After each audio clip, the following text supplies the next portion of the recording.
afternoon, dear viewers. I, Dhruv Prajapati, welcome you all. It is time to commence our events. A lot of hard work has been put behind this. Let us encourage the learners and start the event talk show. The mentor, Ms. Nandini Krishna, has shared her expertise to train our learners. Ms. Nandini is our IGCSE teacher for Global Perspective subject. She also teaches history and global perspective at middle school level. She is always eager to champion the issues which are socially relevant. Creating awareness and impact for causes is her main goal. My warm wishes are with all the learners. We wish you all good luck. Give your best. Let us begin the event.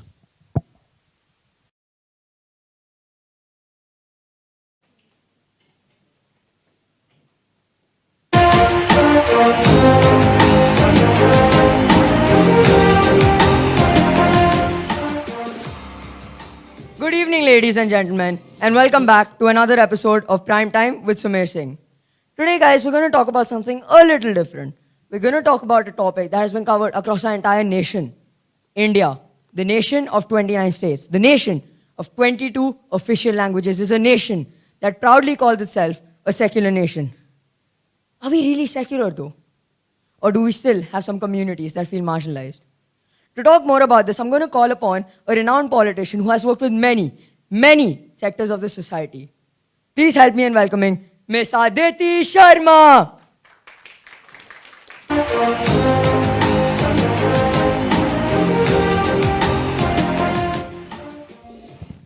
Good evening, Ms. Aditi. How are you today? Good evening. I'm great. Thank you so much for inviting me here. Ms. Aditi, I was wondering if I could get your views and opinions on secularism in this country. Of course. I believe India is a beautiful place. Its secularism causes, equal rights to every single person. It gives freedom of speech, freedom of expression, and most importantly, freedom of religion. One sec. You seem very happy about this, but aren't these just basic rights? What are you so optimistic about? Secularism causes justice to every single religion. It is a very comprehensive thing that helps the country move forward. And it's one of the most best things of India. I mean, even after so many hardships faced, India still stands strong and is called a secular country. That's amazing. One sec. Just so my audience is clear with you. You think that India is perfect? कि भारत एकदम सही है कि कोई भी भेदभाव नहीं है? हाँ, हमने इस देश में एकता बनाए रखने में सफलता प्राप्त की है. There are so many different instances that I've seen myself. So pure with togetherness. One sec. So you've seen instances of secularism? Of course, yeah. If you don't mind, please share it with us. In West Bengal, in Calcutta, Durga Puja एक region में celebrate नहीं हो रहा था क्योंकि all the Hindu families had migrated from there. Of course. 3 Hindu families that resided there went to the Muslim families to ask for help to set up the Durga Puja Pandal. And the Muslim families enthusiastically helped them. It was so beautiful, clearly showed brotherhood. I mean, yeah, it does.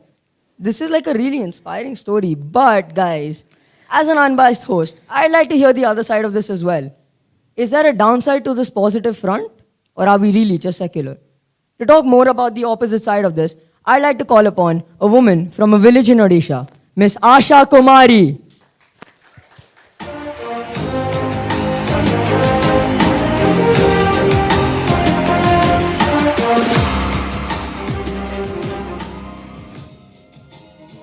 नमस्कार आशा जी, कैसे हो आप? Namaste. Thank you so much for interviewing me. I am glad to be. Miss Asha, your mic. Thank you. Yeah, thank you so much for interviewing me. I am glad to be here. Asha ji, आपके साथ एक बहुत बड़ी नाइंसाफ़ी हुई थी. अगर आप इसके साथ ठीक है, प्लीज़ मेरी ऑडियंस, मिस आदिति और मेरे साथ शेयर करिए. मैं आशा हूँ और आज मैं इस बारे में बात करने के लिए आई हूँ कि कैसे मुझे अभी भी न्याय नहीं मिला है. I was in a relationship where I was lied to and forced to believe in किसी और की सोच. I fell in love with a man who faked his self एक हिंदू के रूप में जब वे मुस्लिम थे. और ये सब मुझे जल्दी पता नहीं चला पता चला शादी के 2 साल बाद। एक सेकंड 2 साल तक आपको उसकी असलियत नहीं पता चली? इट साउंड्स लाइक मुझे आसानी से धोखा दे सकते हैं, लेकिन जिस तरीके से उसने मुझे अंधेरे में रखा वह वाकई हैरानी कर देने वाला था। He lied about his name. I'm sorry. Can I tissue, please? Yes, miss. He lied about his name. He never took me to his home. He never asked me about मेरा परिवार. And we always stayed in Delhi. Never did we make any traveling plans. बस हमेशा दिल्ली में ही। सच कहूँ तो मुझे खुद पता चलने के बहुत ही कम मौके थे। एक सेकंड आशा जी, आपको अभी तक आपकी इंसाफ नहीं मिली? Have you done anything in helping yourself receive justice? I filed a complaint against Afsal and his sisters at Aligarh Loda police station. हालांकि ये एक बड़ा मुद्दा है, मुझे अभी भी न्याय सॉरी जस्टिस नहीं मिला। ये है ना भारत की असलियत। आशा जी, हम आपके साथ हैं and we support you. We'll help you in receiving justice. Won't we, Miss Aditi? Of course we will. I did not know of this Asha ji, मुझे नहीं पता था कि आपके साथ ऐसा कुछ हुआ है. We will help you get the justice. I promise. जी, मैं आपके जस्टिस का वेट करती हूँ। Thank you sir. Miss Aditi, please. Miss Let's Aditi. just move forward, please. Yes, ladies and gentlemen, this is a true show of beauty on how Miss Aditi is willing to help out someone on the opposite side of the spectrum as well. Now, guys, I'm going to call upon a man whose story is scary but inspiring. Please help me in welcoming Adil!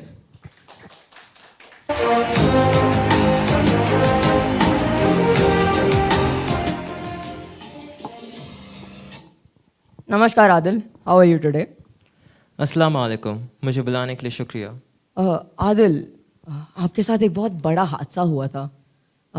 If you're comfortable with it, I'd love if you could share it with our audience. Well, I'm a PhD student from GNI University. It was just a normal day for me. I was standing in front of our campus room when I heard them. They were coming with full force. They were chanting slogans. गद्दारों को मारो गोली। ये उनमें कोई भी सुन सकता था। Take your time, Adil. What was your initial reaction when you heard them coming, you know?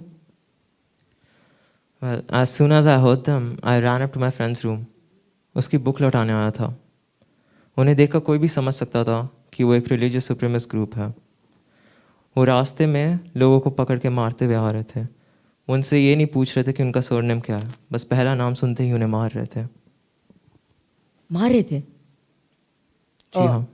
Adil, ये समय आपके मन में क्या चल रहा? What was going on? How did you feel about this, you know? Well, seeing that I'm from a Muslim family with a name like Adil, I got scared. तभी एक आदमी चिल्लाते हुए आया कि ये रिलीजियस सुप्रीमिस्ट स्टूडेंट ग्रुप है। इस ग्रुप को काफ़ी सालों से पावर दी जा रही है और इन्हें कोई नहीं रोकता है।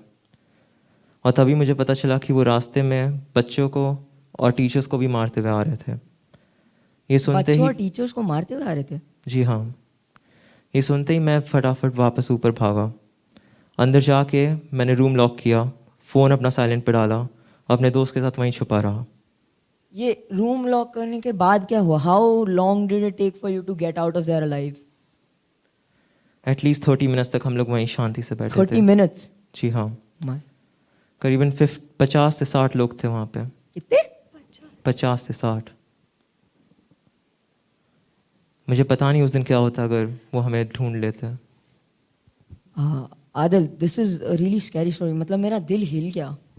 But thank you for sharing with us today and thank you to come out here and be open about this.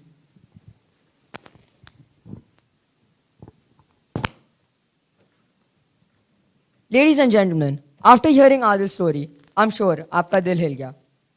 Now I'm going to call upon a man who's not going to talk about an experience, but going to talk about the plight against his community. Please help me in welcoming Mr. Anand.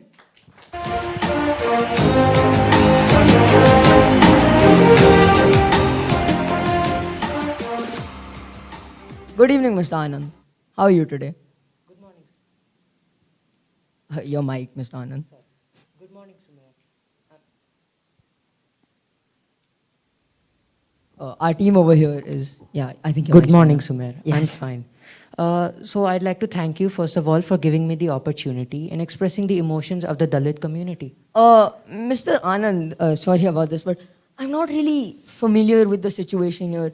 Could you please just tell the audience how serious of an issue this is? Well, every single day when I wake up, I read in a newspaper, Dalit boy beaten to death for plucking flowers. Five Dalits lynched. Or even more horrendous headlines like police egged on mob to lynch Dalits. And these headlines are not even scratching the surface of the crimes committed against Dalits. We are called as subordinates to like upper class people just because of some cultural traits that, well, none of us even chose. In the year 2000, 25,455 crimes. One sec. 25,400 crimes, ladies and gentlemen. 25,455 crimes were committed against Dalits, according to India's National Crimes Bureau. Mr. Anand, but it just occurred to me. Aren't these just the ones that are reported? Like, the actual number could be much higher. That's just scary. That is extremely true. I can't comprehend how people of our own nation are like completely oblivious to the fact that their own countrymen are so viciously tortured and killed. I mean, these upper class people, they deem us as subordinates. And according to them, we are literal outcasts. That chills me down to the bone. But if you don't mind answering this question, it's a little deep. But how does this affect the education and the daily lifestyle of a Dalit boy or girl? I'm one of the few Dalits to have received a formal education, but there are lakhs of Dalit children who are without education. I mean, whenever I drive past a school, I can see a certain Dalit child getting teased or bullied by their fellow classmates. Even in class, a Dalit student is made to sit at the back of the room, and this affects their learning input so much. I know. I can feel what you're talking about here because when I was young, right, I was a really, really bad student and my teachers used to make me sit in the front or back of the class always. And it doesn't affect your learning, but it affects your mindset towards learning. But now imagine that with racism, because they can't control it, right? I could control my grades. They can't control their race. Exactly. Yeah. Mr. Anand, thank you for sharing with us today. Really, it's been a pleasure. My pleasure too.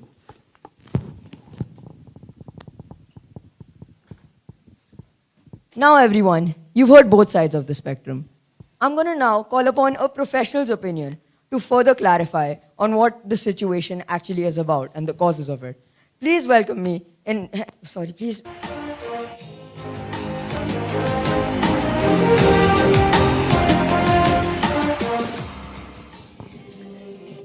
Thank you so much for having me here. It's an honor to meet you, ma'am. Thank you so much. Good evening, Dr. Oishi. How are you today? I'm good. How are you? Dr. Oishi, before we start, I'd like you to just elaborate a little more on what you do and who you are. So, my name is Dr. Oishi, and I studied the discrimination against marginalized communities in India. So, in sociology, the term marginalization refers to the exclusion of an individual or a group of people from societal activities. So, like excluding a community from something. Exactly. I've been studying this for the past 7 years, and I've come to realize that the term marginalization refers to a multidimensional, a multicultural, a historical phenomenon. One sec. You just called it a phenomenon. Why? What makes it a phenomena? No, when I said phenomenon, I'm not saying that in a positive context. Oh, okay. So, marginalization varies country to country, region to region. For example, the women in Iraq, the discrimination they face isn't the same as the women in India. It's a very subjective experience for each marginalized community. Yeah, I mean, I get what you're saying here. Like the marginalization is so similar yet so different, right? Exactly. But what's the cause of this? The difference in the No. experience? I mean the broad cause of this. Oh, okay. So, through my research, I've found out that the aspects that impact marginalization would be the politics, the government, the ideological society, and even the basic mindset of the country. With my experience and knowledge, what I've come to conclude is that it's the fear of the unknown. Psychology plays a huge part when we come to study this. So it's mostly about the fear of losing your position as a majority. One sec, the fear of the unknown. Exactly. The fear of the unknown, ladies and gentlemen. Who knew such a cliche line could be the main cause of people's lives getting ruined? I know it's terrifying. So when we study, we learn about these stories and we genuinely feel so guilty that we can't do more. We can't contribute to society. Yeah, I know, it's really sickening. Miss Aditi, what do you have to say to this? I don't know what to say. I am so disgusted, and I did not know people in India were treated in such a way.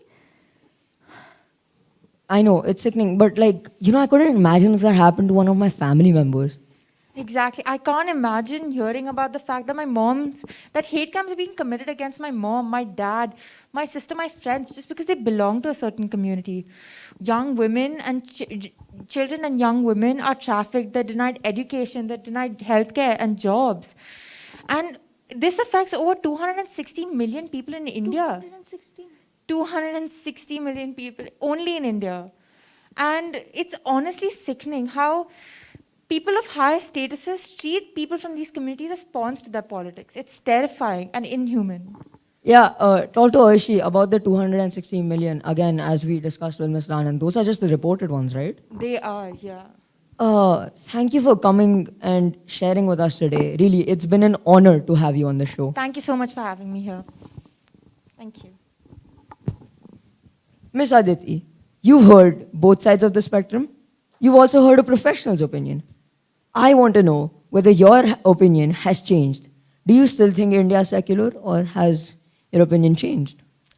I believe that India can become secular. Every person can help in making India secular. If you ever see any community marginalized or any person discriminated against, please help them. Please stand up for them. That is going to help us move forward. Really, it is the only way to move forward. Thank you for coming here, Miss Aditi. Thank you so much. Now, guys, you've heard a professional opinion and both sides of the spectrum. The show is coming to an end. I'd like to thank my fellow panelists, Miss Aditi, Miss Asha, Dr. Oishi, Mr. Anand, and Adil. You've heard both sides of the spectrum, you've heard a professional's opinion, guys. The question I pose here today isn't whether India is a secular country. No, we're far from secular. The question I pose here is whether you, yes, you, are going to make a change towards that. I'll see you next Sunday and hope you enjoyed your food for thought.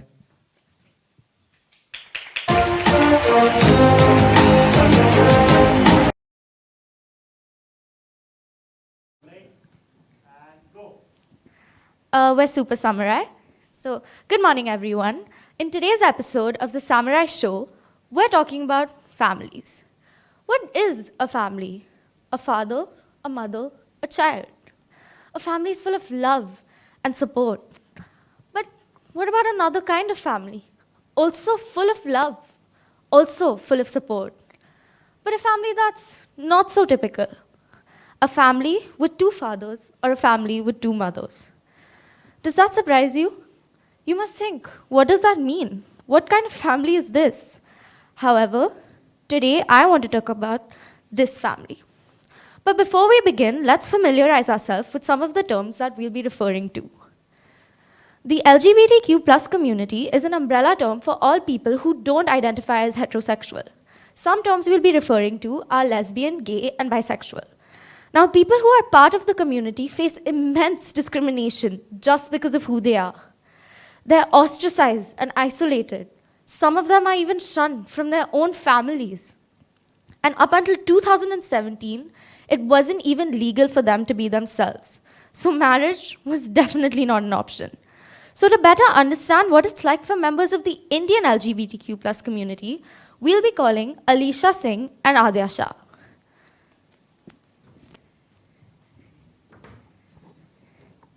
Thank you for joining us today.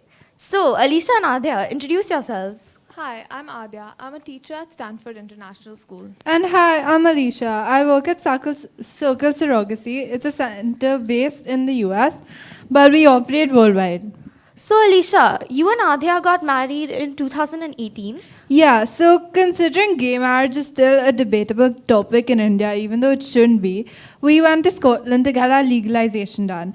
and we decided to have a destination wedding to avoid any problems. We didn't face any further issues, and now we've been successfully married for 4 years. That's great. It's amazing how you guys managed to celebrate your love for each other. Yeah, but it also isn't always that easy. A lot of my queer friends who live in India and want to get married can't because going to another country just isn't feasible. Same-sex marriages are not legally recognized in India, and same-sex couples are offered limited rights, such as civil union or a domestic partnership. In fact, in 2011, a Haryana court granted legal recognition to same-sex marriage involving 2 women. And the couple had to be shifted to a safe house and were provided adequate security to them offered by court orders because security was provided based on a threat perception. And in this case, the couple feared that their families might be against the relationship. But I've heard in October 2017, a group of citizens proposed a new uniform civil code that would legalize same-sex marriage at the Law Commission of India.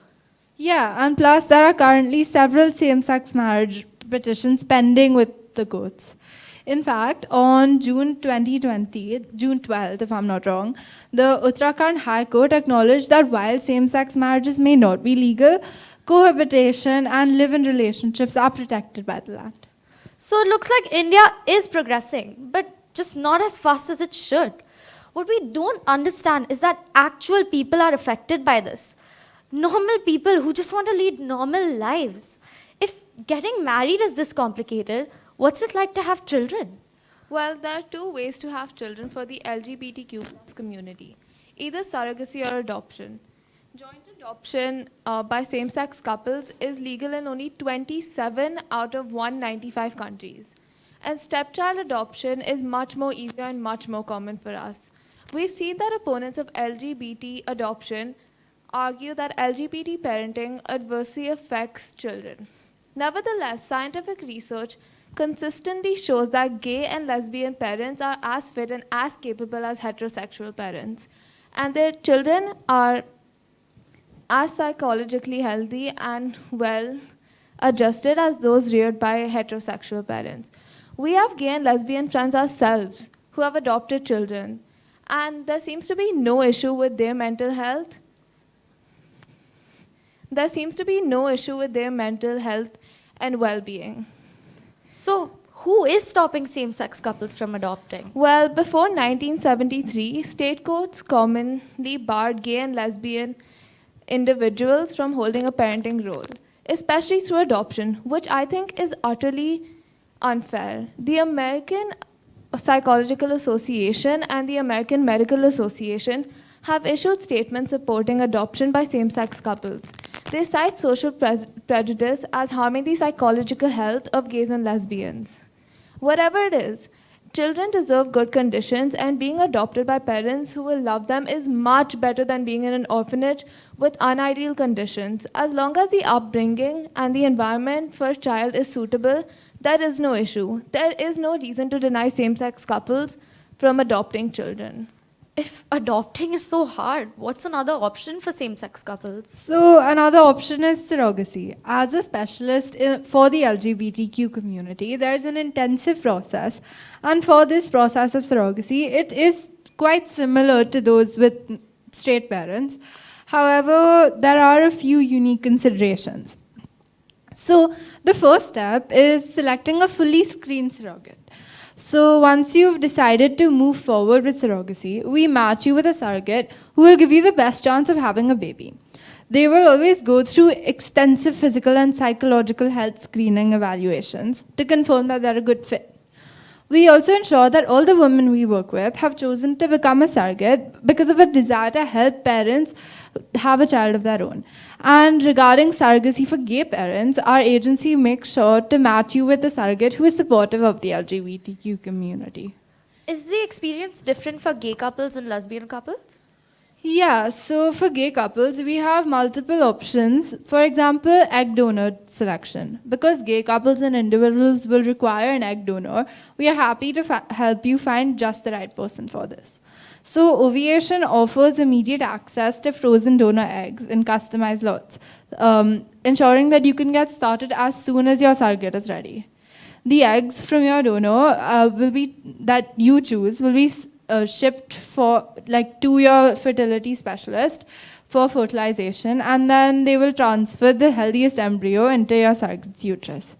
Furthermore, for storage of reproductive material, if you want to preserve frozen eggs, embryos, or your donor's sperm for a future biological sibling, perhaps, we also give you access to secure long-term storage.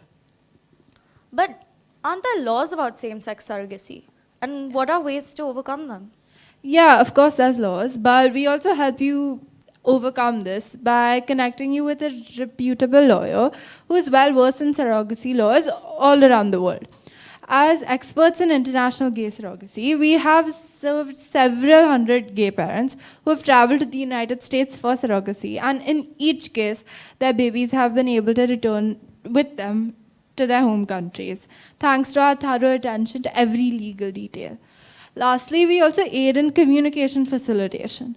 So once your surrogate has a positive pregnancy test, we help you plan for your involvement in the pregnancy and the birth. And if you wish to stay in touch with your surrogate after the baby's birth as well, we can help facilitate that process. And for us, Adya and I have a 4-month son. And we've seen our friends try to adopt and try to have children of their own, but unsuccessful simply because, well, they're gay.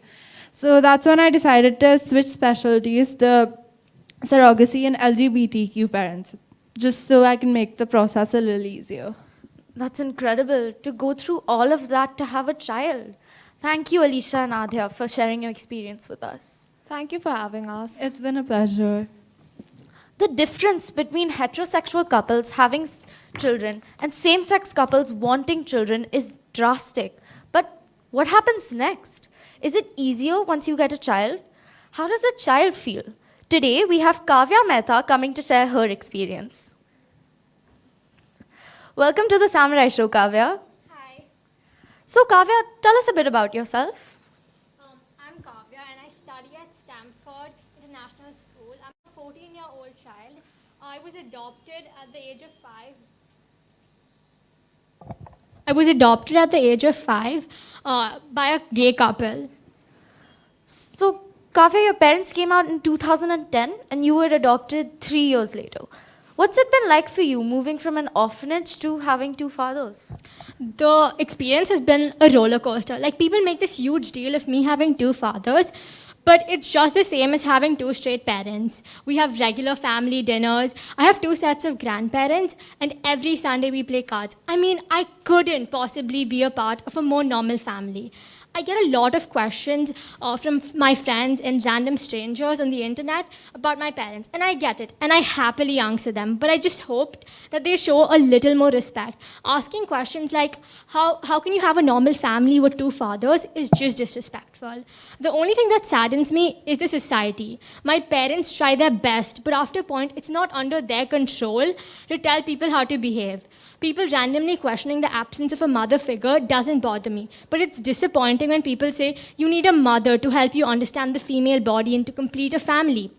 I completely understand and acknowledge the importance of women. I think everybody should have a significant woman in their life, just as I have. I have the most pampering grandmothers and an aunt who's like my best friend, who's helped me get through it all. So, have you faced any discrimination just because of your parents? Yes, and it's extremely annoying when people just assume my sexuality. Once at a family dinner, a distant relative asked me if I was attracted by a female waitress. I think they always assume I'm a lesbian because my parents are gay. I hate the narrative that gay parents raise gay children. What a children identifies as is not determined by the parent's identity. Even when I was younger, I had to face discrimination. While my parents were applying for schools, many schools rejected me because I was a child of a gay couple. And even after I managed to get into a school, my friends, I made a lot of friends who wouldn't be allowed to come to my house because their parents would say, oh, she's a child of a gay couple, you cannot go to her house. And these things do affect me because it hurts my parents. And my parents have been nothing but supportive of me. They've loved me through it all. And like, it's really sad because, I was so bad at an orphanage and they helped me through it all, and people treat them like that. I feel like these things make me realize how much more our country needs to improve. Exactly. This helps me see the prejudice and the discrimination that same-sex parents face for being themselves. Thank you so much for sharing your story with us. Thank you for having me.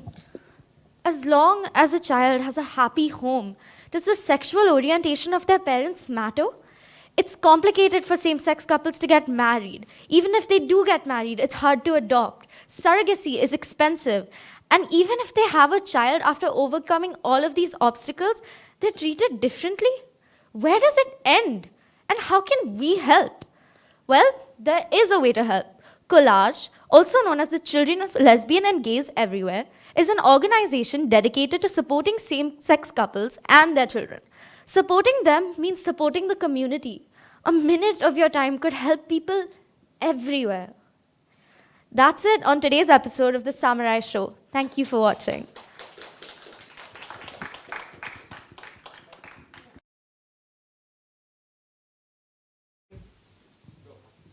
We are the terrific titans. Arya, why are you never responsible? Can you do anything properly without my help? Look at your report card. Ridiculous. Do you even care about anything? Your future? Your mother? You're spoiling my reputation. लोग क्या कहेंगे?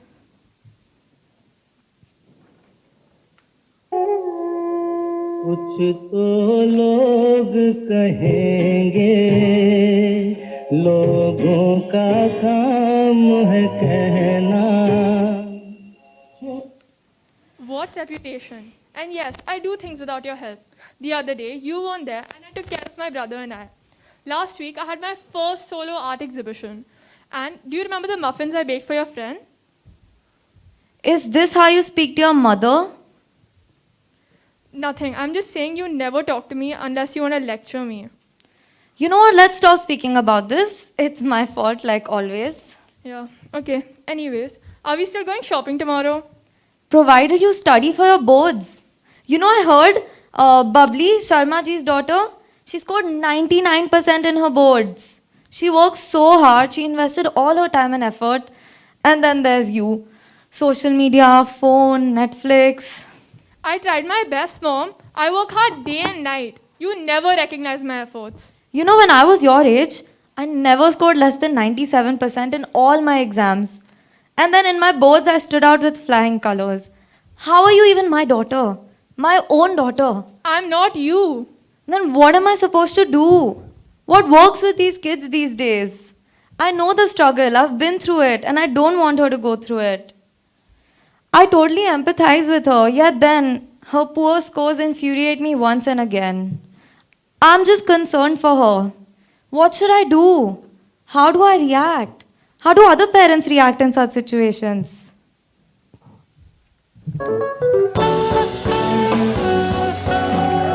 Hello.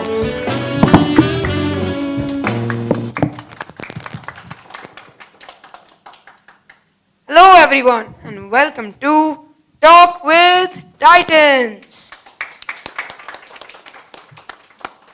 Today we have a very special guest coming to talk about a rising issue worldwide. A global issue, is it? Well, before we call upon our guest, let me give you a short introduction for our topic for today. Have you ever heard of the so-called toxic parenting? Well, how can parents be harsh and hurtful? How can parents demotivate their own kids, be unsafe, unstable? How can parents manipulate their own kids? How can parents tell kids that they have to be critical about themselves? Well, to be honest, our parents do it in all good concession and belief. But when their pampering goes overboard, it does tend to become toxic. Alright, that's enough from me. Now to call upon our very special guest, child psychologist Vedika Bhojwani.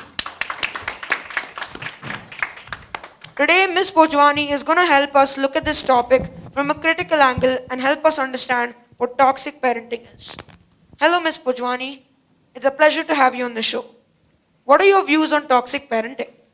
Thank you for having me. I'm so glad to be here. So, the basic definition for toxic or destructive parenting is an umbrella term for parents who display some or all of these characteristics: narcissism, neglect, being overly critical, or being emotionally unstable and unavailable. Parents can treat the children so badly that the children start to doubt themselves, thinking that they don't deserve love, validation, and they also doubt themselves and their work. Wow, that's so interesting. So, how many cases have you seen of this? I mean, the numbers are endless. Some could go as far as even abuse. I mean, so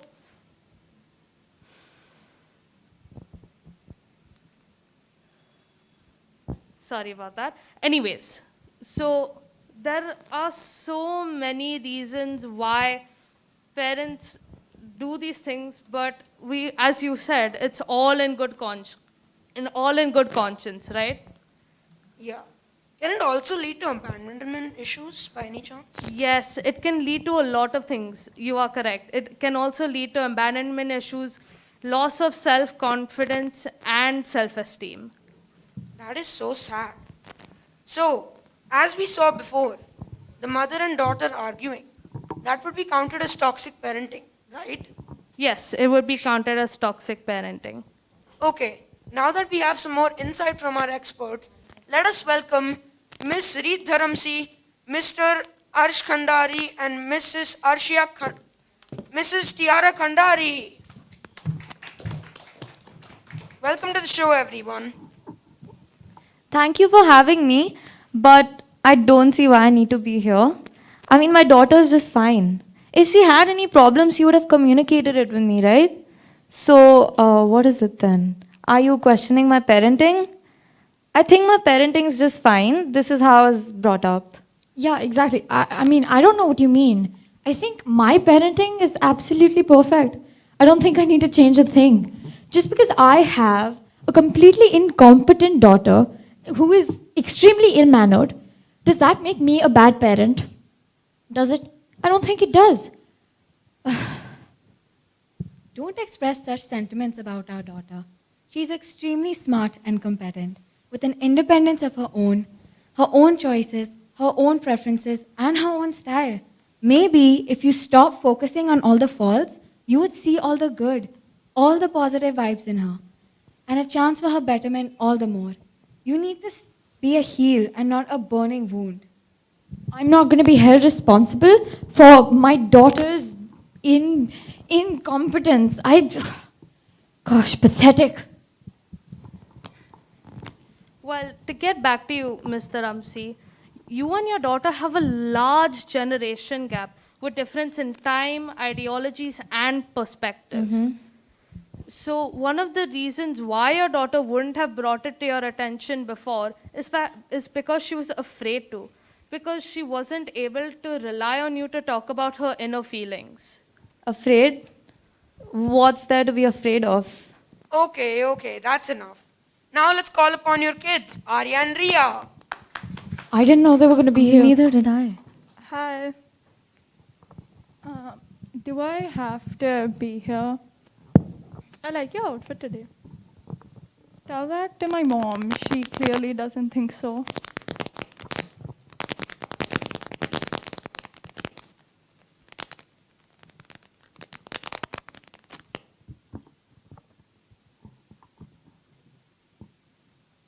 So we have brought you two here today to talk about your unique relationships with your parents. What relationship? Excuse me? My mom makes me question myself all the time. My dad is emotionally unavailable. So yeah, that's pretty much my life. I mean, at least you have a fine dad though. I just have my mom who neglects me and only speaks to me when she has to compare me to one of her friend's children or make some fake promise. Well, I'd rather have my mom not talk to me than tear me apart every single day, leaving me unable to love myself. My mom does the same thing while still barely speaking to me, and all she cares about is her reputation, which is just. All right, all right. I believe your moms have something to say to both of y'all. Honey, just sit up straight. Gosh, we're on live television. God. Okay, anyways, I guess I'll go first. That lady sure has a lot of toxicity to get rid of. You say? And what a hideous tie. Hey, it matches my shoes, okay? Keep telling yourself that. Moving on. When have I made you feel bad about yourself? Ever? I just try to make you feel. I just try to make you the best version of yourself that you can be. Guess mothers are just not appreciated anymore. For God's sake, mother, Sit down. victimizing. Watch your language, young lady. Gosh, sit down. Neglect. Is that what you call it these days? At least I give you space to breathe, unlike this mother over here. I'll have you know I am a fine parent. Thank you for your opinion. You give me too much space to breathe, if that's even possible. All I want is for you to stop being so caught up in your own life and having a proper relationship with me instead of just finding my faults because everyone makes mistakes. You don't care about me. You don't care about what I like. You don't care about my hobbies. All you care about is the way I look. All right. Let's calm down, everyone. Let's stop taking jabs at each other and look at the issue here. Tiara, beauty comes in all forms. Your daughter does not. Here we go again.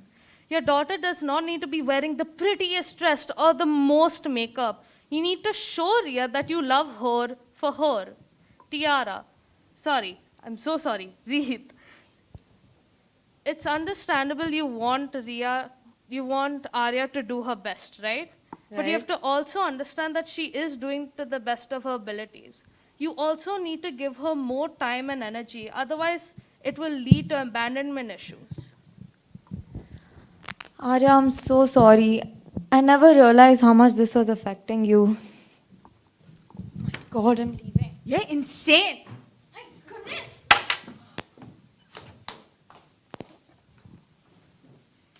Well, folks, I can now say we've officially seen it all. If you think you are being subject to toxic parenting or are implementing these things into your lifestyle, please consider the points spoken by us today. Kids, don't be afraid to voice out your emotions as your thoughts matter. I will see you next week. Goodbye and stay safe on Talk with the Titans.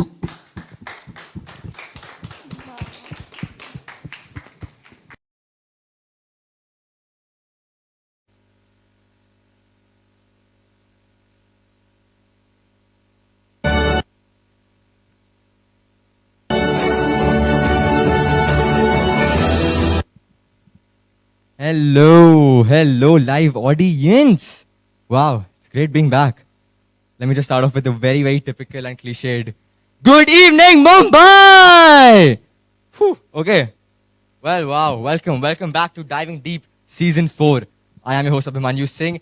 And before we get into the mood of things, let me just take a moment to thank our sponsors. Event sponsor, Valiant Vikings. Title sponsor, Diving Drinks. Well, after 3 seasons, 45 episodes, 81 international acclaims, 5 billion airs. After printing millions of dollars, Diving Deep could not afford a better anchor. So while you're stuck with me for yet another season, let's have a big cheer for that. Thank you, audience. You're the only supportive people around here. Anyway, jokes aside, everyone here does know the climax. Typically, we invite these big-time superstars. They talk about their life. They share gossip. They win hampers. And then they just leave. But of course, we were slammed with a TRO by this not-so-famous show called Coffee with Karat. Name's original for copyright reasons. But, well, other than all that, and on a very serious note, we all realized that this show has a larger impact than just puns and household entertainment. So we thought primarily this season, we'll take things up a notch and actually add some social relevance to this show. That's when we realized that this season we'll be taking up situations and issues that in our nation are somewhat considered a taboo. And we talk about them explicitly on our show. And well, we'll get into that after a short break. So stay tuned because, well, audience, there's a lot coming your way.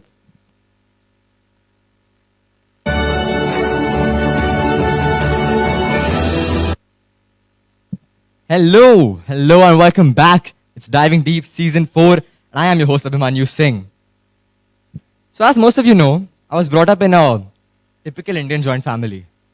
Now you really should know that considering the amount of repetitive jokes I've made on the subject. But anywho, the one thing I learned while living in this household was the importance of being surrounded with your own. The importance of being loved, and being felt. Now, well, it wasn't all a fairy tale. The word privacy was practically illegal over here, and wars waged because of unprecedented bathroom schedules.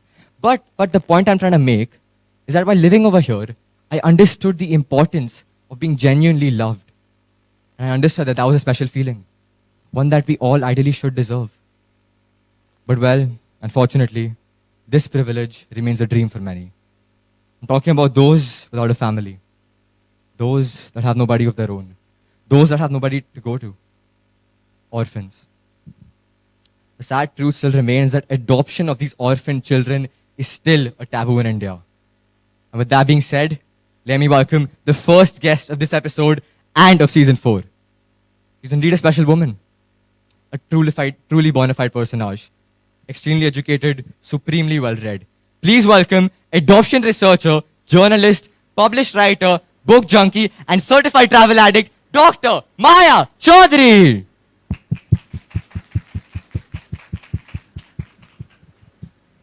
Hello everyone, it's a pleasure being here and attending such a renowned talk show that allows me to share my research. Did I just hear somebody compliment this show on national Dr. Maya, that is new. Complimenting this show doesn't happen very often. But well, as they say, new season, new beginnings. And on that note, Dr. Maya, please take the stand and take us through your research and take us through the real understanding and meaning of the term adoption and the impact that it has in today's society. Thanks for that, Abhimanyu. So my recent research is mainly focused on the stages of parenting for an adopted child. There's this common misconception when it comes to adoption, which is that over 70% of adopted children are in the age group of 0 to 3, which to me personally speaks volumes. The primary reason for this is that parents feel this period of parenthood is what shapes them into a good parent. But that's completely misinterpreted. The toughest and paramount stage in parenting, to be fair, is pregnancy, because the hardships and difficulties faced by a mother during this period is beyond comparison.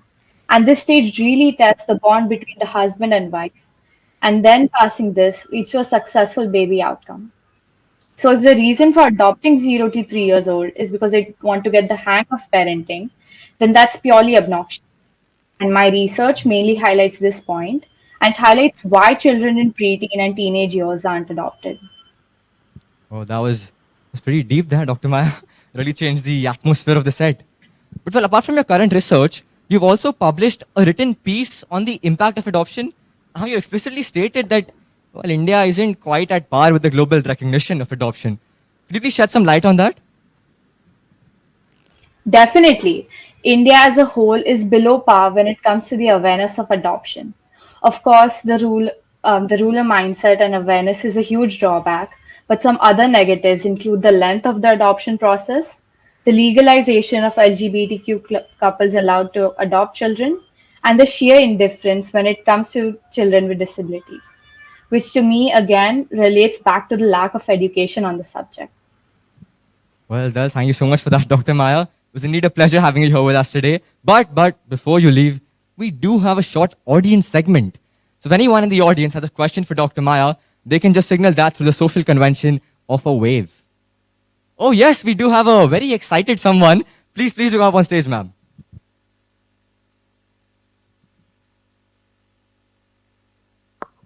Good evening, ma'am. What's your name? Good evening. I'm Elena. Elena, that is a sweet name you have there, ma'am. So Elena, how are you liking it today? I think it's amazing. This new segment in the show is definitely a hit. Well, that indeed is flattering, Elena. So, Lenina, what do you do? What's your background? Well, I'm a corporate architect. That is an interesting field. Do you like build sustainable buildings? No, I basically design sustainable corporate buildings for businesses. And that cleared up a lot. Anyway, Alina, who are you here with today? I'm here with my husband, he's sitting in the audience. Okay, in the audience. Wow, thank you so much for coming to Diving Deep Season 4, sir. So, well, Alina, anyway, we've been told that you had a question for our expert. Yes, I did. Please go ahead. Dr. Maya, you mentioned that the concept of adoption is still somewhat a taboo in India. Is this going to continue to be a problem, or is there some hope for the future? Personally, I'd go with the positive option and hope to see a possible change in the approach to adoption. So, yes, hopefully, awareness and education on the subject, there could definitely be a positive change. I mean, we never know. It's best to stay optimistic. So, let's see. Well, thank you so much for that question, Miss Lena. You can take your seat again. And Dr. Maya, on behalf of the entire audience and this show, we'd like to give you a huge thank you. And we genuinely appreciate your presence here today. It was my pleasure. Thank you for having me here today.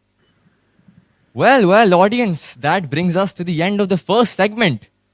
Okay, well, don't be too depressed. We'll be back soon with yet another discussion on the topic of adoption. So stay tuned. This is Abhimanyu Singh, Diving Deep, Season 4.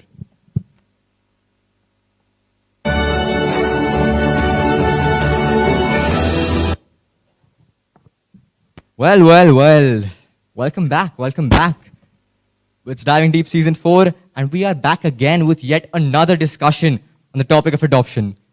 So without much ado, let me call on the next two guests. We have Miss Reema Joshi and Miss Sanjana Mishra.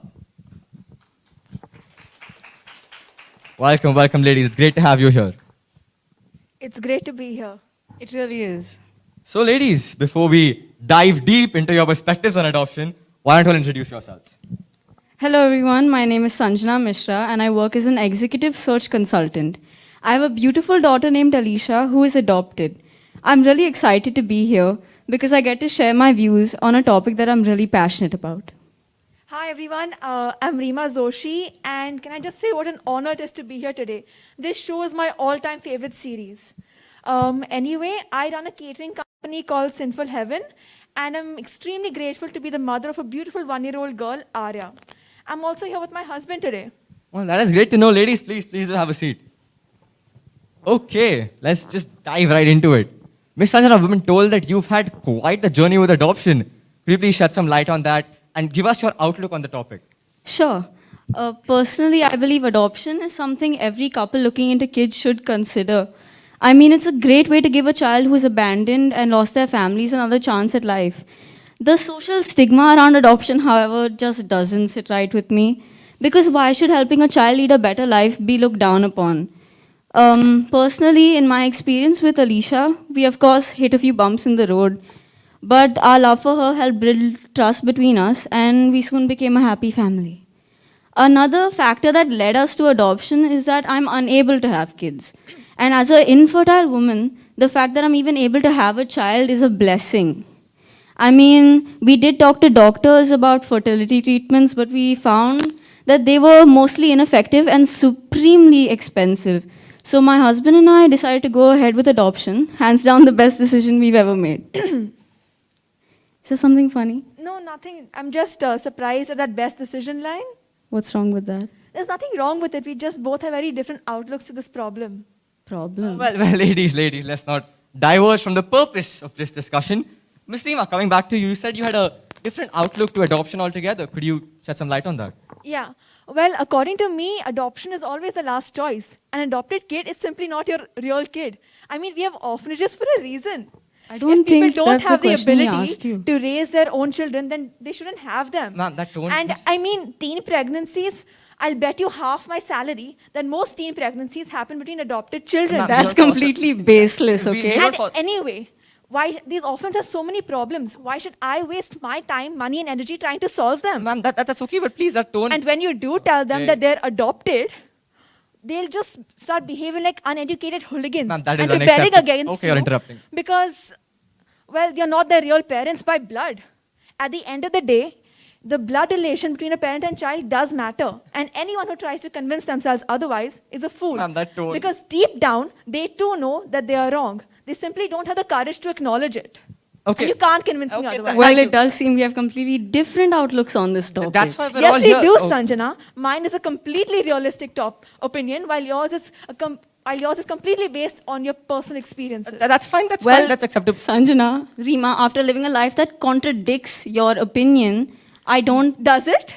I mean, I'm how sure. long have you been an adoptive parent for? And when your daughter stops living up to your expectations, what will you do? Ma'am, I don't think you need to answer. No, I do. You don't need to answer. Personally, I don't believe that's any of your business, but I've been an adoptive parent to my daughter for 6 years now. She's a loving and wonderful girl, and I have no idea what you're implying by living up to my expectations, but I'd say she has a bright future ahead, Reema. And that, oh, ladies. Please calm down. We don't need to get so aggressive. It is a talk show where we come together. I think she missed the memo. God, would you relax? Okay, let me ask you this. When, and this is inevitable, your adopted child begins asking questions about her real parents, what will you do? That's none of your business, okay? My husband and I will handle the situation how we see fit. Now let me justified. ask you something. Are you really sitting here and delegitimizing my relationship with my daughter? Yes, I am. Because she is not your real daughter, at least not the ways that really matter. She is my daughter in the eyes of the law, and your irrelevant opinion doesn't matter a single bit. God, you're self-righteous, aren't you? that's Let's see how acceptable. self-righteous Okay. you are when I do this. Ma'am, that's not acceptable. This is national. DOP, we need to hear. DOP. Cut this. What is wrong with you, you bigoted, selfish Okay, well, creature? we'll break for How short dare interval you? with this wasn't planned at all. This is diving deep season for Ramadan. You think we'll be back soon. Thank you, ladies and gentlemen.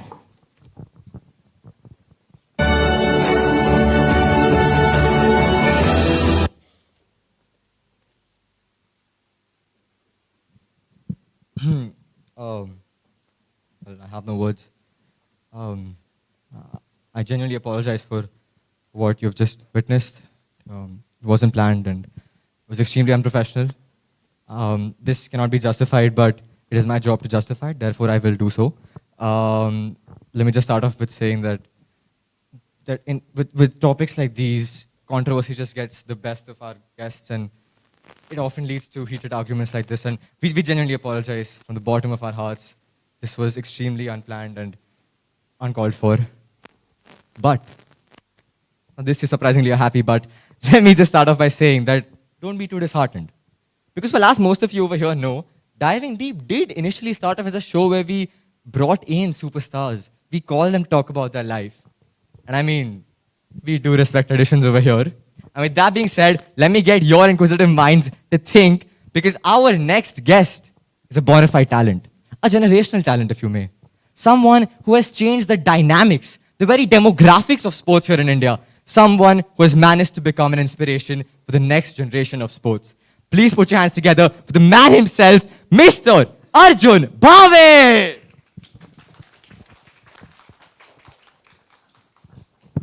Great to have you here, Bhave. He's a very good friend of mine. Thank you. Hey everyone, I'm Arjun Bhave and I'm the captain of the Indian football team. I also play for the English club, which is pretty well known. You may know it as Liverpool FC, and well, it's a pleasure to be here today on a platform where I can share a different side of myself, so I appreciate it. Well, genuinely, please sit down, Arjun, you can be as open as you like, you can be as transparent as you... Well, not as much as you like, we don't want to recreate this. Sure, we But don't, yeah. Yeah, okay, awkward phase. Arjun, please tell us, how has the season been so far? Well, it's not been too bad. We've had a couple games in hand, and being crowned as table toppers isn't out of our expectations, looking at the strength and the depth of our unit. Well, that is great to hear, at least for the Liverpool fans. Don't know how the Manchester fanatics are going to take that. Anyway, Arjun, you're here for a reason. So let's get down to business. We're here to talk about your childhood, your time growing up in India. I'm just going to put it out there.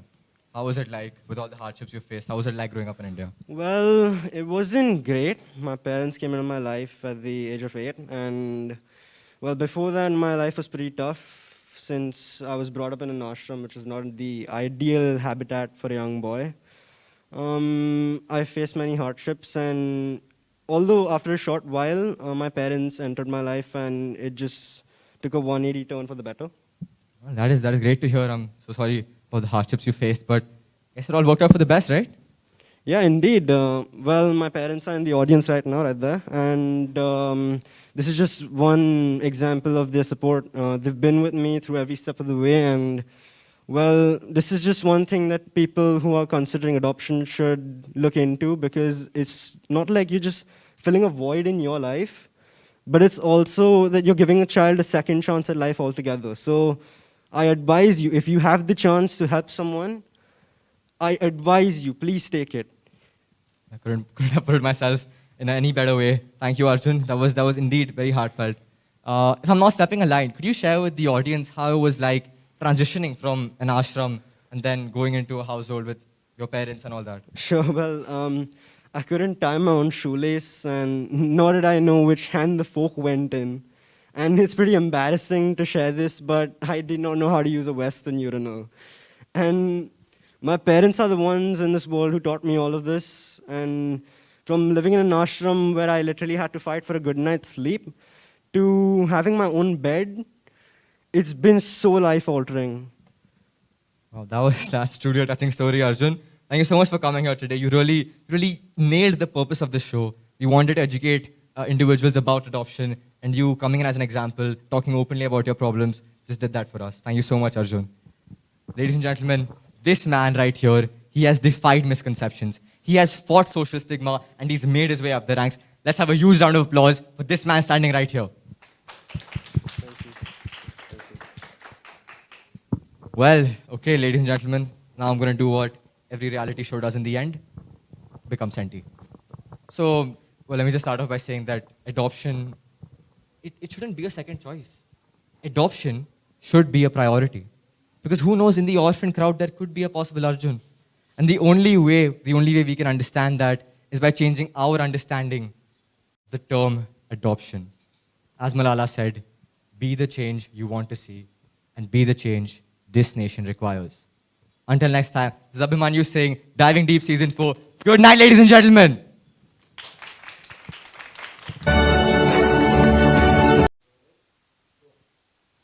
Wow, this has been an extraordinary show. The last few weeks of practice have been exciting, where our learners have explored their immense potential and enhanced their skills. The anticipation of this course will surely be at the peak. The result will be announced soon on our Facebook and Instagram pages. Thank you for your time. Keep soaring, keep inspiring. See you again.